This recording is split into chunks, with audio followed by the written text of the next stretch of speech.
together and, you know, completing our 16th draft. It's a really cool, it's a blessing, and we're like very excited about what we've added to this team, and the depth and the toughness and the competitors and the reliability, and yeah, I'm just excited for this like growth-minded staff to get their hands on these guys and get ripping. Man, I didn't tell John I was going to do this, but just I think it's appropriate from like my perspective to, as coaches and what we're coming into, to share our appreciation for John and our team on like the personnel side of the ball. I'll tell you what, like, I wish you guys could be in that room, and how we operate it is, it's different. It's unique to the rest of the league, in my opinion. I think we do it better than anybody else, and it's our style. It's how we want to operate. Everybody's included. It's just a special operation, man, and it's just really cool to work alongside John and see him do his thing with the rest of the crew.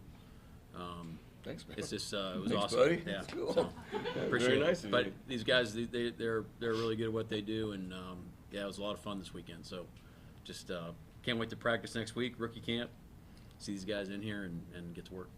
Speaking of inclusion, can you talk about the call from Bray to Mason and how that went down, and who decided that was going to happen? Yeah, Mike found out that you usually don't fly first-round draft picks in, I guess, and so, you know, that was like Saturday. No, today's Saturday. Sorry, Friday morning, and it's like, yeah. So we flew him in, and he came with his folks, and so Mike brought him in, and introduced him to everybody, and I met him. I was like, we were talking, and said hi to him. We're, you know, dapped it up or whatever, and I was like, we're picking in like 2 minutes. I'm like, okay, so I'm exaggerating. It was like 10, 15 minutes, but he basically was there, and I was like, well, that'd be kind of cool if he just. The Rams did it last year with Jared Verse, and I was like, oh, yeah. Somebody was like, hey, he should announce it. I think Trent was like, he should announce it. So yeah. Richmond said he thought it was a prank call. Did you have to grab the phone? Oh, he did? Yeah. That's funny. That's pretty There funny. was this guy with a deep voice. Yeah. Kid calling. Yeah. You hadn't done that before, obviously. No, and he showed his, like, you know, if he's ever playing center, he can do it. He So did a nice job. Those of us who've been around here a day or two notice you're pretty enthusiastic about this whole haul over the 3 days. Is that accurate? Yeah, Historic was a little aggressive last night. Yeah, I was like, slow down, Sheriff. But no, I don't know. It's just this really cool, like, these guys and the back, that work that everybody did, and sorry, Dave.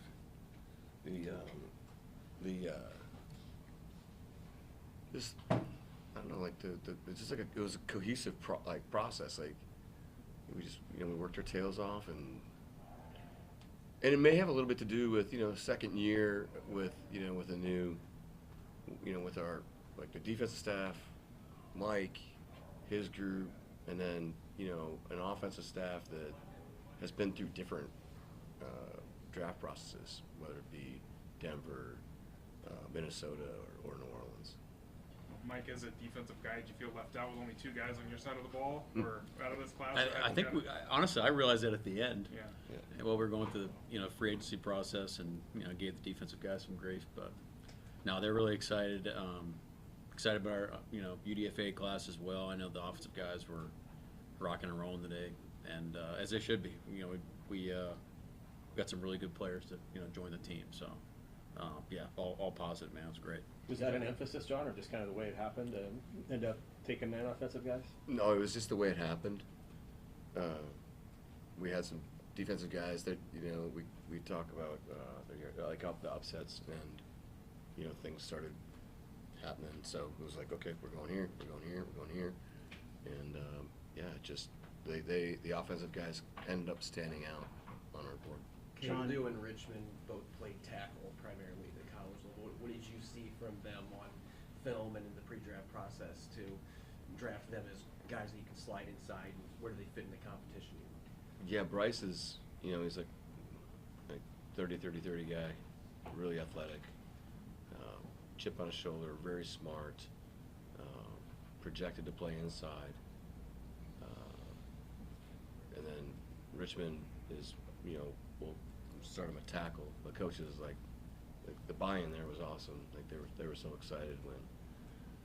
And believe it or not, in the 7th round, it does get hairy like that, So they were so stoked to be able to get him, and so JB was pretty fired up.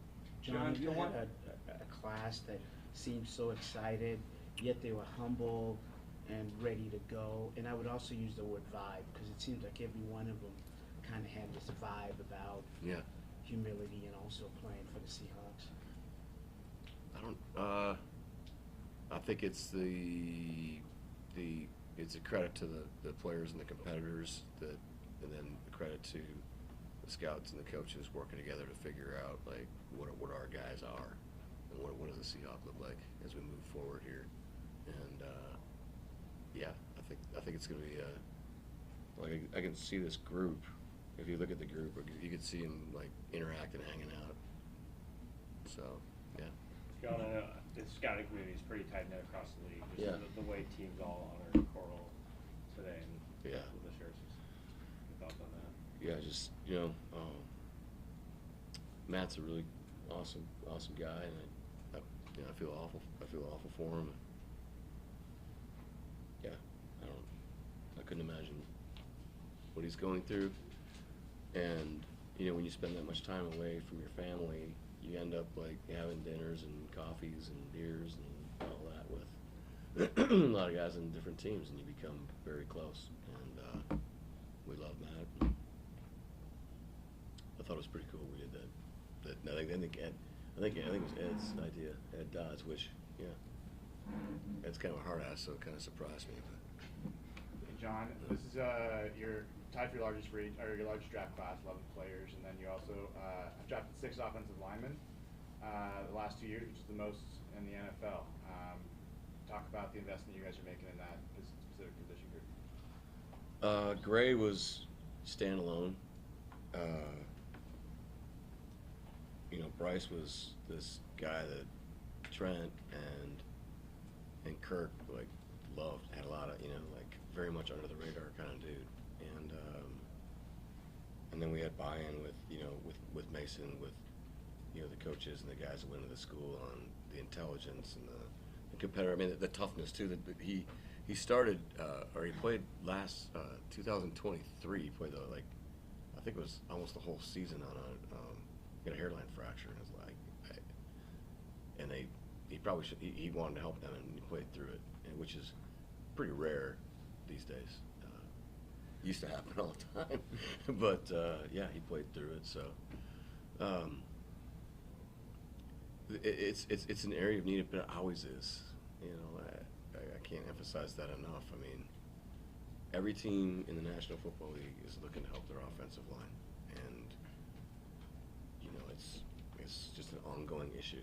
And we'll have these guys in competing, and we'll see where it goes with this new group, with these 3 guys coming in, and the free agents that we signed, and so we'll see what it looks like.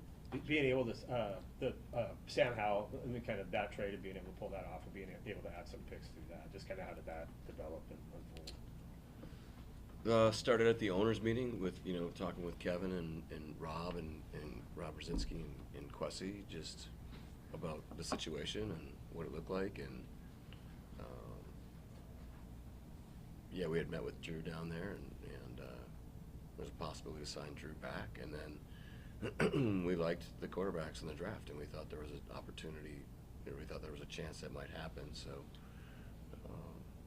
there were several teams that were interested, and Minnesota was the team that ended up pulling the trigger.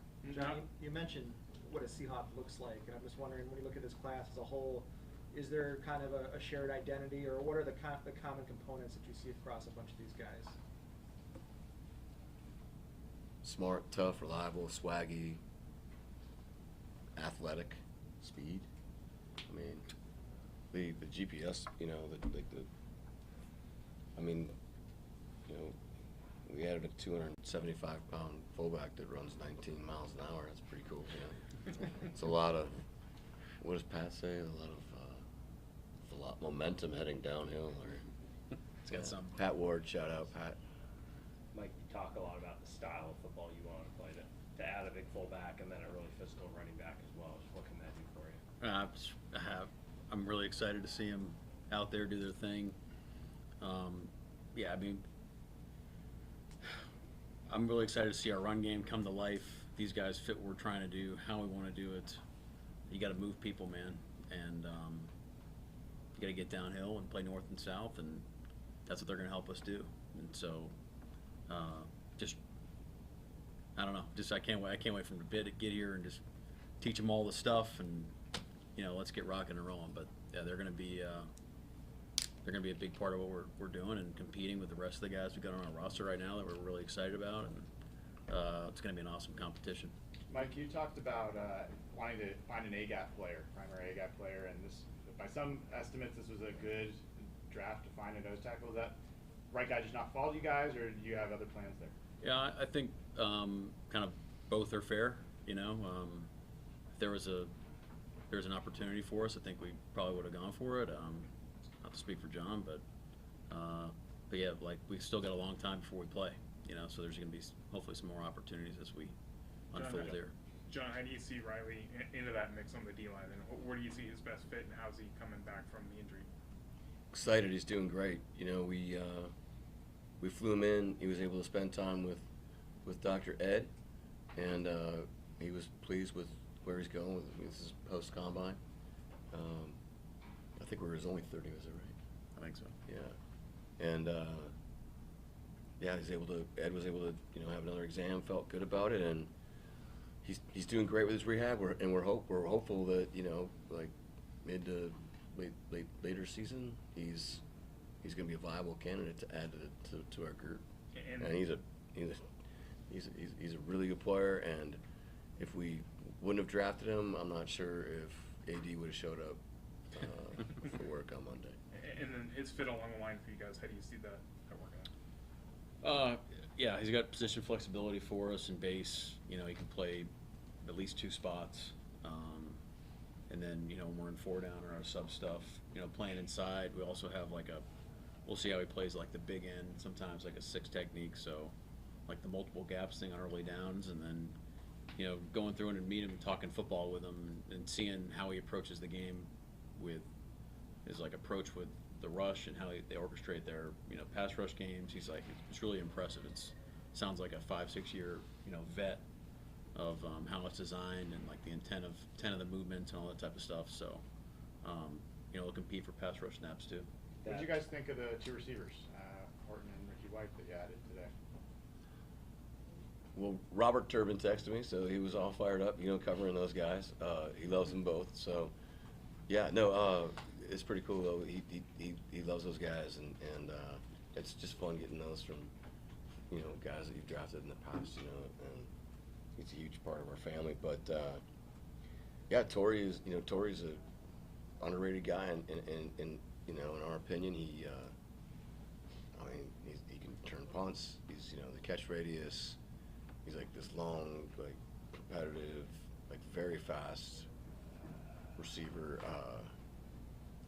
Yeah, and then Ricky, the special teams part. Jay and Fitz are really excited about him, and the guys that Josh and all those guys. I mean, he's blocked 4 punts. I mean, personally, he kind of reminded me of Donald Driver, who we drafted. Well, actually, I shouldn't say that. I wasn't there. I came after that draft, but they had drafted him in the 6th round, and he was one of the better special teams players in the league before he just completely established himself as our number 1 receiver. So that's kind of who he reminded me of. Just this tough, and he's kind of got that gangly feel to him too. Both guys are kind of we call Horton T-Bone, I guess. So yeah, if you guys are interviewing him, but yeah, excited about both those guys, and glad to add to the group. Quarterback, was that another position where the board just didn't fall the right way? Quarterback. Fair, yes. It didn't fall that way. Yeah. Where do you feel like you stand there? Is there still work to be done at that spot? Yes. The that series with picks or the trades, where you're trading back, then you're trading Sam, then you're trading away again. Other pictures. What's that whole process like when you have so many things you're juggling at once? I just think our guys did a great job. I think, with Nolan and Trent and Matt and Willie and Aaron, those guys are on the phone. I mean, they're communicating, not necessarily on the phone anymore. We always used to be on the phone. Now, like, it's way more quiet. Everybody's just like texting, and then we get on the phone at the very end if things get, turned up. But that did move pretty quick though, and Nolan had stuff going on with other teams too. So, and then Trent, so it got a little funky there for a minute, but it was great. It was very smooth, and nobody panicked. Everybody kind of just, kept it all together, and we just moved through it. How much did Tennessee jumping up in front of you trigger all that?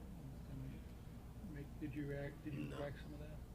No, we were planning that Oh, before. you were. And Mike, for you, who's newer to this, what's it like just to watch all them work in that situation where all those guys are making all that happen? Yeah, it's impressive. I mean, like the alignment of what we're trying to achieve, and then to someone that doesn't really know what's going on, you could be confused for some organized chaos, but it's just succinct and bang bang boom, and we know what we were trying to get to, and so as the offers come in, like we keep track of them, and felt like we ended up in we definitely achieved like the spirit of what we were trying to get. It felt like, and that's what gets you excited. John, I think you were joking. It's way more. It's way less chaos than what we just went through as rookie free agency. That's true. You were joking about AD not showing up if you guys didn't get Riley. Why? What did AD love so much about Riley? Just his instincts and his feel for the game. Yeah, I mean we met with him at the combine, and we had him here, and just again when you talk football with this guy, and he kind of when two people that have a lot of passion about D-line play kind of get together, and you can see where it goes. Justin Hines, big part of that process too. And just like the spirit of how he approaches the game, and his energy, enthusiasm, toughness, competitiveness, but like. When you're able to when you turn the tape on, and then the guy just like lights up, and he's got all the reasons, and this is what we're thinking, and this is what I was thinking here, and then you're kind of throwing ideas back and forth, like that's the spirit of everything. That's how it's made right there. That's big time stuff, and those are the people we want in our building that love that type of thing. And when you sharpen each other like that, you get no choice but to get better, and so he's part of that. Robbie, is the plan for him to be your primary fullback, or will that be a competition with Brady Russell? You were asking about Riley, right? Mm-hmm. Okay. Robbie. Okay, you're asking about Robbie. Yeah, Robbie. Okay. Is the plan? Yeah. I was like, I just totally didn't answer that right. I'm sorry. It came kind of quick. Yeah. Okay. Shout out So we're to talking So Robbie. we're all trying to get in before the other guy. Robbie, is the plan for him to be your primary fullback, or is that going to be a competition? Yeah, he's going to compete with Brady, and like you don't have to live in 21. You can be in 12. I mean, there's options to be in different personnel groups. So all those guys are kind of competing for those roles of how we want it to come to life. So we got a lot of great players that kind of fit that tight end fullback mold, and special teams is going to be a big part of it too. And I know this, like to bet against Brady Russell would be a gigantic mistake. So it's going to be a lot of fun. How much are we talking about use of fullback? Will the fullback also be an H-back type in this system? Yeah. I mean, you've seen how it's been deployed in the past. But yeah, you're going to see you're going to see two backs back there a good bit.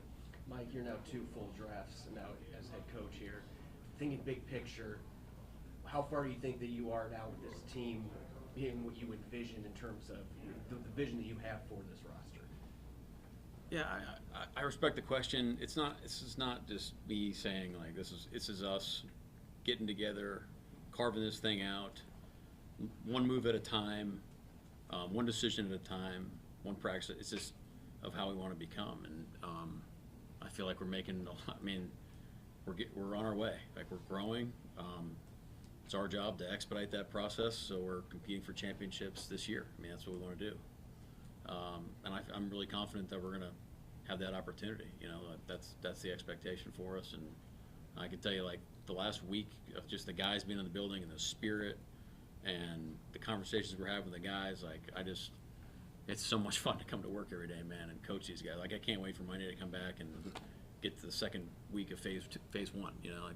That's the way it should be. That's the environment we're trying to create. That these guys are excited to come to work every day and, you know, keep connecting, keep getting tougher, keep kind of just ringing out every day, and then let the results kind of speak for themselves. John, Speaking this of is that, how integrating Sam Darnold into all that, obviously, is kind of his first week. How has that kind of gone so far? Oh, I mean, Sam's kicking butt. I mean, look, I'm hearing the offensive plays, and I'm trying to envision in my head, and it's a lot. And this guy, I mean, he's on it. Like, he's really sharp, and I think just like the respect that he has from his teammates, that he can command, like by doing it his style, is really cool.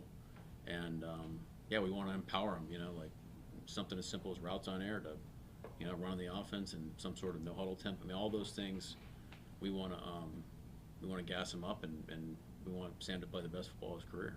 I know this can get kind of tricky when you're trying to keep information like a secret and everything, but did you have to have a conversation with Sam about, hey, you know, this could be coming? Sam Darnold, like a quarterback pick could be coming. Yeah. It became clear that we're gonna pick Jalen. I gave him a call and just let him know what was going on, and he was great. He's awesome. You did that last night? Yeah. How long was that brief? Or? I mean, you know me, I'm pretty a verbose guy, so I had a hard time getting to the point. How long was it, Mike? Like 13 and a half seconds? A minute. Clint's was shorter. Clint's 104? conversation was shorter, That's probably. an interesting conversation. John. Interesting question. How long was the conversation? John, Check my this phone. is a- How about we interview you? What movie's that? Sure. Step Brothers. That's Step Brothers. Step Brothers. Cool. If, Uh, We gotta get you. when in that, doubt, man. it's Step Brothers. This is a year-long process to get from 1,200 players down to 11 that you picked. You guys have been locked in the room for 3 days. Do you all like go out and celebrate at the end of this, or you just all go home and not want to see each other for a couple days? Oh, look, we're one of the few draft rooms that aren't locked, so let me be clear on that one. Yeah. Our door's open. Mike, going back to Nick in Warwick, Yes, where do you see him we play? will. Sorry. Where would you like to see him play, Nick, the DB? This is interesting because, like, I think you got to let it happen about what he's going to do well. I think a safe bet is going to be at the second level initially, like at nickel, some dime reps, you know. But he's going to train to be a safety too and give us the flexibility there.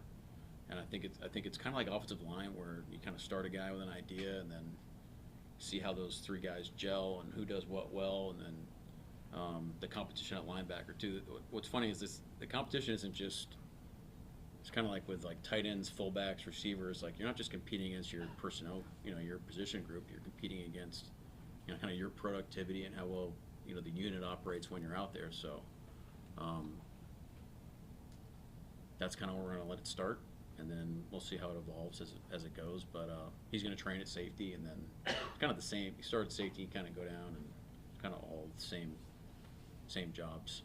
John, at the combine, I think you said outside of quarterback, safety is probably one of the harder positions to evaluate these days because of the tackling and some of the stuff you mentioned. Why was Nick like not a difficult eval, I guess, in that way? I think what I meant there was that when I started. Oh. Yeah, when I started scouting like that was the hardest position to evaluate in college because everybody's just like they're never around the ball and they didn't have the cut ups. So we had, you know, it's just like the cut ups we have now is like, you know, showing you can just go through stuff instead of just like literally like zipping through a game, like trying to figure out. But just yeah, it's much easier now. So that what I meant by that was like when I started. So, but what it's like about him, I mean, besides all the testing, it was like he's really tough. He's a good tackler. Yeah. Mike, I'm curious what goals Good you have coverage skills, too. for your rookie minicamp and how if that's changed at all from your first one last year. What's the plan for rookie minicamp? Yeah, what are your goals? Like, what are you hoping to learn from about? Well, the we have players? more guys kind of signed up at this point, you know, so it's going to be really exciting. But we loved how last year went. I think kind of a byproduct of the whole thing is the guys understand like how we're going to practice here, how to do it safe, do it the right way, compete, take care of your teammates, but also get great work in at the same time. So I think that's really valuable. But just to see him out there moving around, and it's not like some comprehensive like IQ football test. Like we want him to go play ball and you know, get a good feel for him initially and understand how we're going to operate here. So when they come back a week from then, you know, they're kind of off the ground, hit the ground running, so to speak. John, When can you, free- that's Charles Cross, and whether you are gonna do that by the end of the week is a question you can answer. I think we'll have to the second, right? Yeah. Today's 26th. Yeah. Be an exciting day. When free agency went the way it was, what was your plan for the draft in interior offensive line, and did you meet those goals this week?